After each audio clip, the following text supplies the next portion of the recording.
RAM shortages, and Neo Premonitions. This is MacVoices. Today's MacVoices is supported by TV Plus Talk, our MacVoices series with Charlotte Henry focused on Apple TV Plus. From shows and other content to the business side of things, there's always something to learn about Apple's streaming service.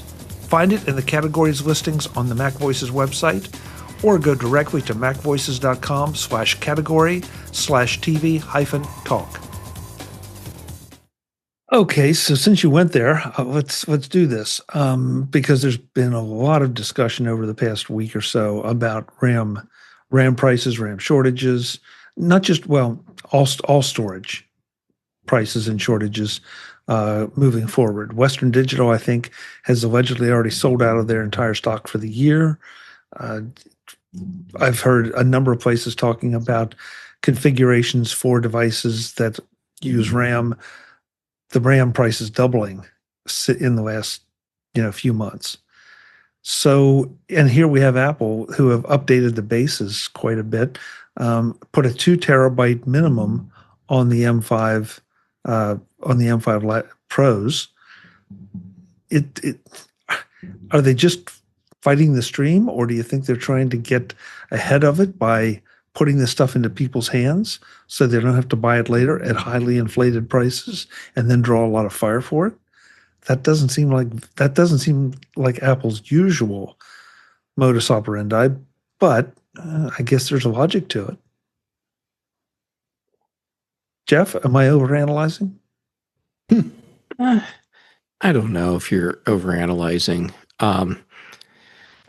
That said, it could be as simple as Apple had their product pipeline already laid out, which is very likely because the devices Apple announced so far this week, these are not things that they were cooking up 6 months ago. This is 18, 24 months ago.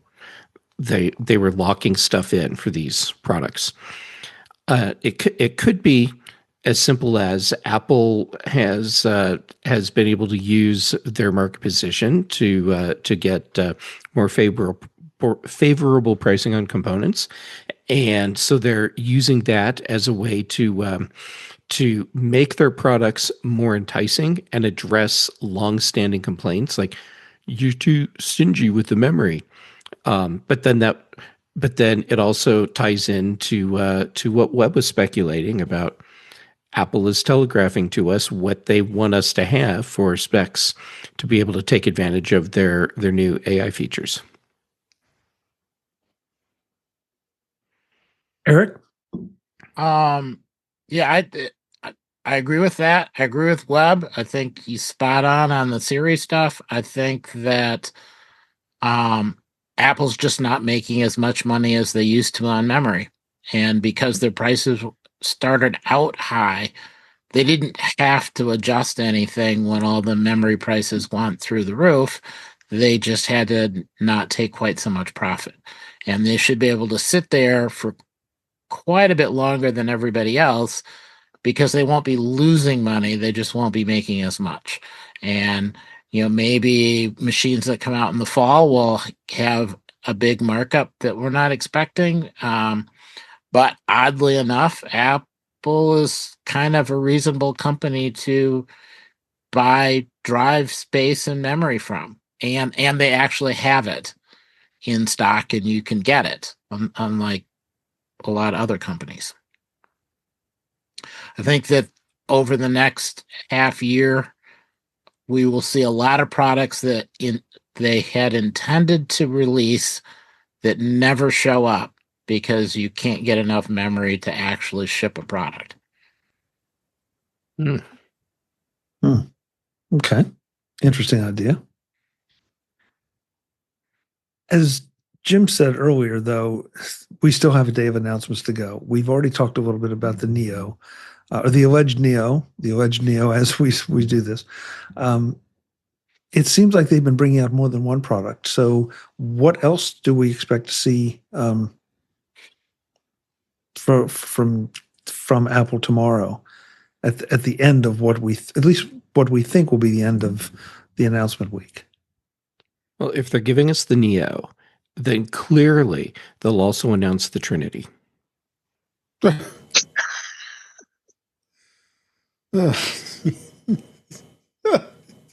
I did that with the straight face people. Yeah, That's you're a always professional thinking, right there. always thinking there, Jeff. Yeah. And You did, after you said it, I had a straight face too. So Well, it's because you're a professional as well. Wait, I see what you just said. Oh, and I have to admit, Jeff, I'm flipping through my catalog, my mental catalog of code names for different projects, and think Trinity. What's Trinity? and then you're like, oh, yeah, he got me. damn it. He got me. Yeah. Marty, you and your straight face, what do you think? I think they're not going to do any other product than this MacBook, and whatever they call it, I'm going to continue to call it the Neo because I think that's cool. And I don't think they're going to do anything other than demonstrate that product. I don't know if they'll do any live streaming. There was some rumors that they would stream some F1 stuff. I think it's going to be in store. It's going to be the new MacBook Neo and possibly how people can use the Creator Studio with the MacBook Neo, which will tie it up as an educational device, or that's one market it'll tie it up with. Brian? Yeah, I agree with Marty. I think tomorrow will just be a single announcement. And I think that because being a new, if that is what's projected with the Neo, to be a new product, and you don't want anything to take away from that. That fanfare kind of to be in the light, to kind of get the attention that it deserves as a new product. The only caveat to that I was thinking if it does have, you're kind of seeing the rumors of the different bright colors that it might come in, maybe some accessories that go alongside with it. Maybe I was thinking maybe like a mouse, or like the Magic Mouse might come in those colors, kind of like how on the iMac you can order the matching keyboard in Magic Mouse, combinations. But I think it would pretty much stick to just the single announcement. Okay. Eric? Maybe they'll ship it with a Neo sleeve, because there's always something to slip the iPod into or whatever. And The if it Neo had like sock? code writing on the outside, yeah, Neo sock, that would do it. Okay. Next. Jim, you've been really quiet. Do you have any thoughts about what else might be coming tomorrow, or maybe what you'd like to see coming tomorrow? Oh, I have no idea what might be coming, and not going to waste anybody's time with my silly guesses. Everybody else does. Why should you be any different? I don't know. What I would like, I don't know, cellular modem on a MacBook, but other than that, I mean, we're talking about hardware announcements. Apple's hardware's pretty awesome, so I'm not really, looking for. I'm not going to buy anything, I don't think. Well, I'm curious about this Neo. I mean, if it's, I used to have the little tiny MacBook, and I used to carry it on trips and stuff, and that was pretty neat. So this is something like that. Who knows? Maybe I might get one of those, but I'm curious to see it. And, I'm also, hoping that it means lots of people, new people buy into the Mac ecosystem and buy my software. There we are. Enlightened self-interest. Because, I like it. It all just needs to get back to me. Dave? Yeah, I think it's going to be a hot thing for the elementary market, elementary schools, junior highs, high school. The Chromebook is long in the tooth. It has to go, honestly. And I think if this is going to be what we think it is with the Neo, Apple's going to make it affordable, and the school budgets are going to be happy because they're still paying $400 or $500 probably for the Chromebooks, but this is what I think it's going to be, as we've been hearing. Yeah, this is going to be a big seller. Okay. Jeff? That's okay. Jeff just threw something in our chat room that's interesting. Jeff, I'm not going to steal your thunder. I'll let you now talk about that. So, okay. So as we talk about all the stuff we're talking about, other news articles are popping up in my feed. And here's one that from this morning that just popped up for me. Headline, new Apple Studio Display and Studio Display XDR won't work with Intel Macs. So if you're thinking about picking up one of these, better make sure you have at least an M1 series Mac to use it with. And it's limited. They're limited to 60 hertz. The 120 hertz won't work unless you have, I think, an M4 or better. So, yeah. Now, granted, the Intel Mac line is what? It's dead, Jim. It's dead, Jim. Yes, 5 years. They haven't made this for 5 years now. Is that right? So, for most people, it's not going to be that big of a deal. But there you go. No Intel support for those displays.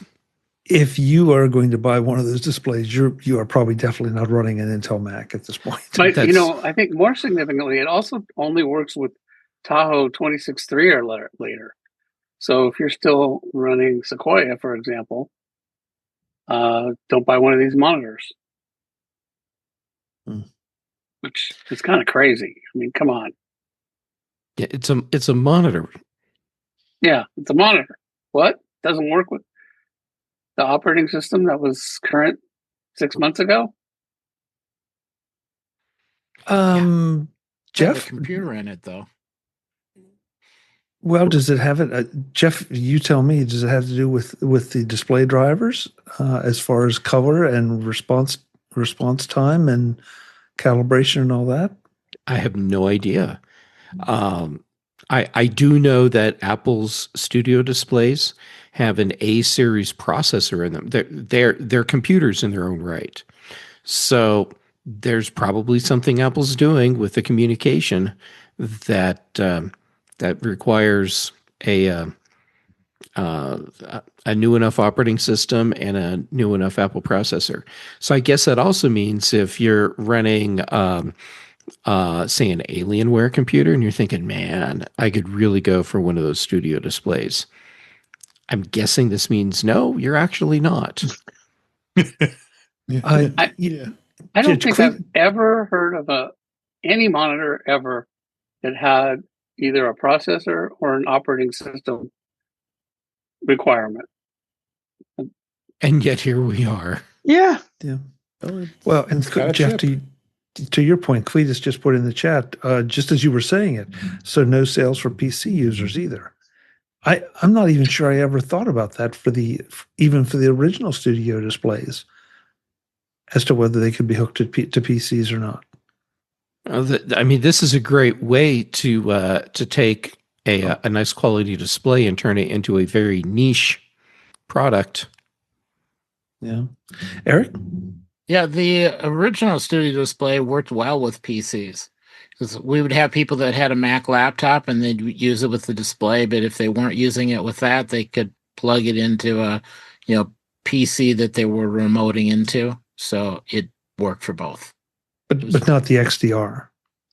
No, of the Studio. Yeah, the Studio. Okay. Well, maybe Apple is getting out of the display business. They're not making displays for Apple. They're making accessories for Apple. They just happen to be displays. And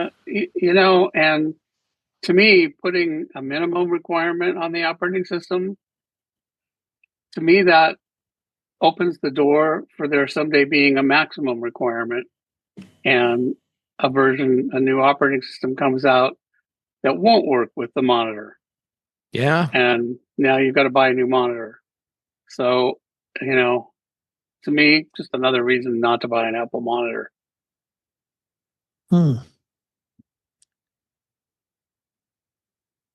I guess, though, there are enough, well, I guess maybe I'm just trying to justify it, but either way, there are enough computers out there that would continue to work with it, that you could utilize it, or hand it down to somebody, sell it, or just get a different machine to run it. So, well, I mean, I don't know about you guys. I keep monitors for, a long, long time, and I certainly don't expect an operating system update to mean, oh, you've got to buy a new monitor. And that hasn't happened yet, but I've never heard of a monitor, being connected to, operating system before. It's really weird. It's it's an HDMI port or a display port. I mean, it's hardware. What difference does it make? What's making the electronic circuits, signals go? And I can see maybe, saying, oh, well, maybe the webcam won't work or something, but they're saying the monitor won't work at all. Hey, Jim, thank you, because that was, if I remember correctly, that was the other improvement on the XDR display that they said that now there's a 12 megapixel webcam, which, that feels like it's overdue, but at least they finally got to it. So everybody on this panel is going to buy a Insta360 anyway, so who cares? Right? Yeah, well, hey, can't go wrong with it. There are a lot of good cameras out there, but I agree, because Jeff, you're running the OBSBot, I think. A lot of us are running the Insta360s. Which I didn't upgrade. I resisted. Yeah, Insta seems to be killing it. It really as a matter of fact, I just got some skiing videos from a friend of mine, and you could tell that she was, using the, the 360 feature. And I asked her what she got, and she's using Insta360, and I mean, the footage is gorgeous. Yeah. It's just absolutely amazing. Hey, I just remembered something. I want to go back to the monitor discussion for a second. One of the things that they did add is daisy chaining, which I don't think you could do before on the Apple displays. And I thought that was a neat feature. I have, what do they call it? The Display Link, yes. But Apple doesn't support it. My two Dell monitors support it, but Apple does not. So I thought it was interesting that Apple's now at least playing around with daisy chaining multiple monitors, so you can chain from one monitor to number two, and not have to use up a port on the computer. Anyway, I just thought that was interesting. Sorry, I didn't mean to break the stride here, but it was just something that I thought was. Don't worry, Webb. I broke the stride a long time ago. No, you're right. You're right, Webb, because the Dells you could daisy chain too, and we do it now. Even the Dells with the built-in hub, like this one I have, it's got the built-in hub, so you can daisy chain two monitors together within the display on one plug, whether you plug it into a docking station or if you plug it in direct. Yeah. I think, though, when the last studio display came out, I don't think, certainly from Apple, I don't think there were any computers that Apple had that would derive two monitors, daisy chained or not. Mm-hmm. So it would be sort of would have been a worthless feature at that time. By the way, sort of off topic, but it does involve two monitors. Did anybody see the video about MKBHD's desk, for lack of a better word? I didn't watch it yet. and it's. I think they added it up, and they decided that he had $37,000 worth of equipment and the desk itself. That's insane. It's pocket change for him. He wins. So, and actually the video was somebody at his place came up with, they made sort of a clone of it that was, I think, only $7,000. Only. Only. Well, guys, we're pretty much out of time. There's one I couldn't help. Just to end on a high note, at least for me, is this that Microsoft claims that a bug causes Copilot to summarize. Oh no, wait, that's not the right one. I'm sorry. Forget that. That's not the right one. Shoot. We talked about this last week. Yeah, I talked. Yeah, I pulled from the wrong You want the thing now. microslop one? Yeah, yeah, that's what I was looking for. That's what Funny. yes. Okay, a little behind the scenes here, folks. It's the Fast Chicken Company. sausage. Yeah, there we go. I blew the link. Sorry, let's do this again. From Fast Company, that Microsoft's Discord server has now filters in place so that you can't use the term microslop. And we talked about microslop a few shows ago, but there apparently are a subset of dedicated users who really want to do this. So they're figuring out ways to beat the filters, like putting a 0 instead of an O in microslop. And a number of other interesting ones. It's fun to look at, and I just want to point out that we were ahead of our time when we brought this up. If they're not going to let people talk about microslop on their Discord, then what is there for people to talk about on their Discord? Yeah, this has been popping up on Reddit, this story, and one of the comments that I just thought was genuine was, wait a minute, Microsoft has a Discord server? Or, Microsoft is That's exactly what I was about to say. This is the news item here. Yeah, they buried the lead. Yeah. Yeah. Well, apparently, this really upset Microsoft and to the point that they put filters in, because you knew that they were going to draw fire for this, and yet they ask for it. Oh yeah, this is the other part. But a small slap on the wrist wasn't about to stop an army of quote unquote sloppers. Sloppers, as one user described themselves. So yes, so there will be T-shirts for sale that have sloppers right across the chest. I like it. Oh my God. Yeah. Guys, this is fun. Thank you so much. There was a lot of stuff here we will get to in later weeks. And if you want to hear what the reactions are to tomorrow's announcements, then tune in to In Touch with iOS Thursday night, because most of this crew will be there, or the Bridge Tech Show on Friday, because another subset will be there, and we'll pick it up. And of course, we'll touch on it again next week. Let's go around the room, let folks know where you can go when you're not ordering new Apple products, and we'll get out of here. First up, Brian Flanigan-Arthurs again. Thank you for being here. Where can folks connect with you, Brian? Yeah, appreciate it. Thank you again for having me. Best opportunity to connect with me is through my website, brian8944.com. I also invite everyone to please check out On the Desk of Brian. New episode drops tomorrow. Excellent. Any hints? Or should we just show up and listen? Yeah, definitely show up and listen. A little bit of sports. We got technology, productivity, a little bit of everything. Cool. Nice. Thanks, Brian. Mm-hmm. Dave Ginsburg, thank you for being here. Now get back to unpacking, but first tell us where we can find you. Lots of it to do yet, but I'm not going to stop podcasting.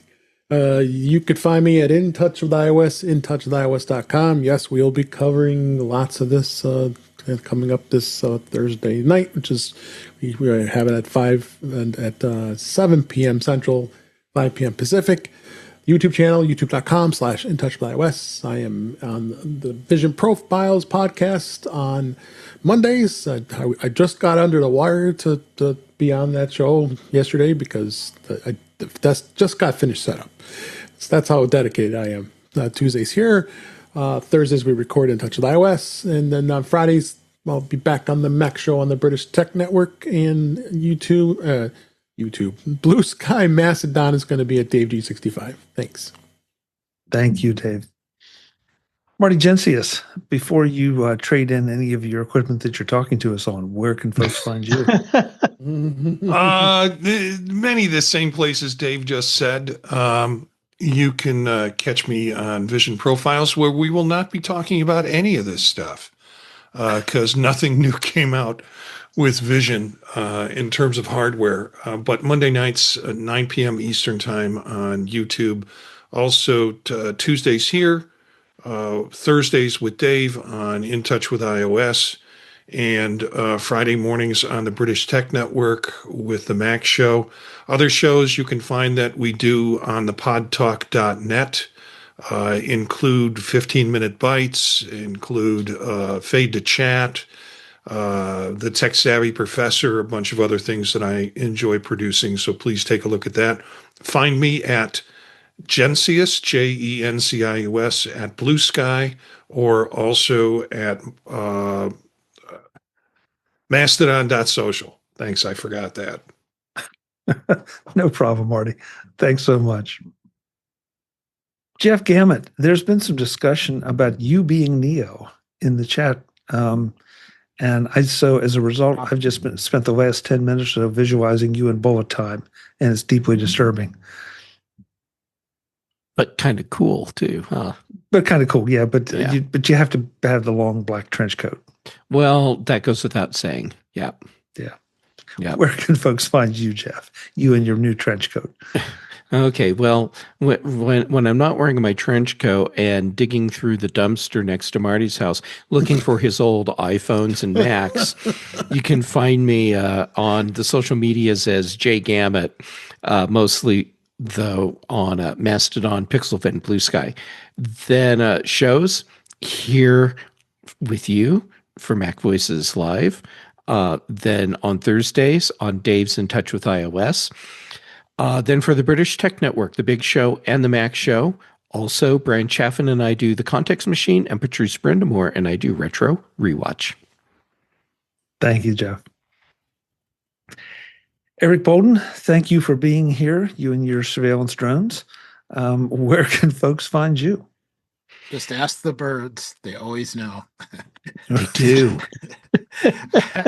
I can be found on Mastodon at EA Bolden at mas.to. Otherwise, Mondays, talking about Vision OS on Vision Profiles. Tuesday nights, of course, here on MacVoices Live, discussing really everything and all the news that has happened to this point in the week. And then Thursdays on In Touch with iOS, rounding out the rest of the week, covering the rest of the OSs and, relaxing my way into the weekend. I've never heard that phrase. I like that. Relaxing my way into the weekend. That's good. That's good. I have this vision of you, Eric, driving the Macstock this year with your surveillance drones, flying a high cap on you and just then landing on your shoulder. Yeah. Yeah. Well, Bixby, thank you for being here. It's always great to have you. And your quilt that you're not wearing, it's just behind you.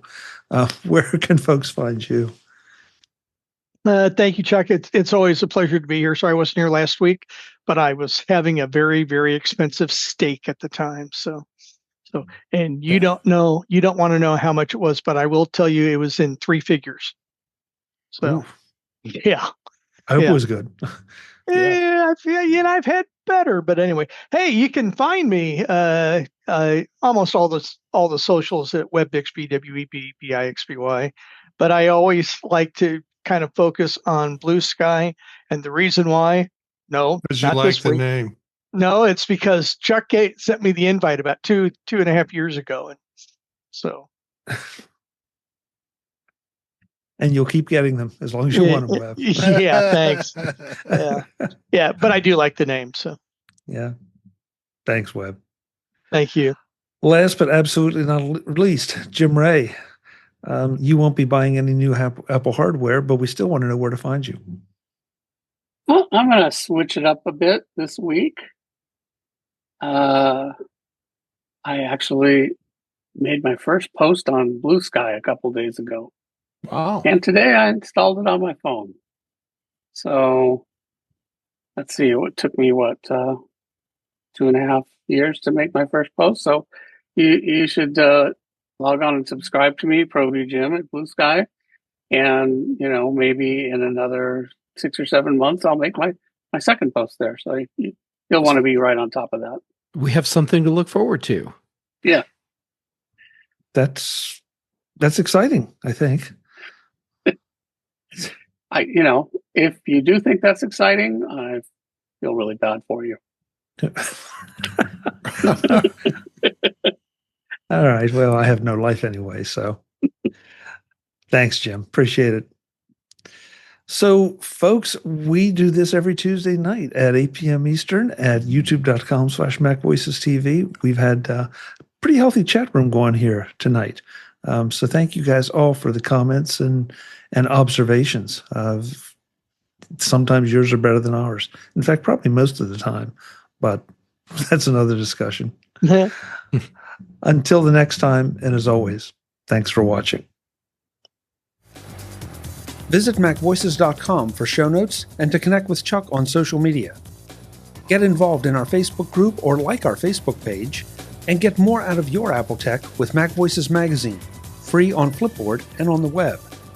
And if you find value in it all, consider supporting us through either our Patreon campaign at patreon.com/MacVoices or by making a one-time donation via the PayPal link on our front page and in the show notes of each episode. You will join these fine people who help bring you MacVoices.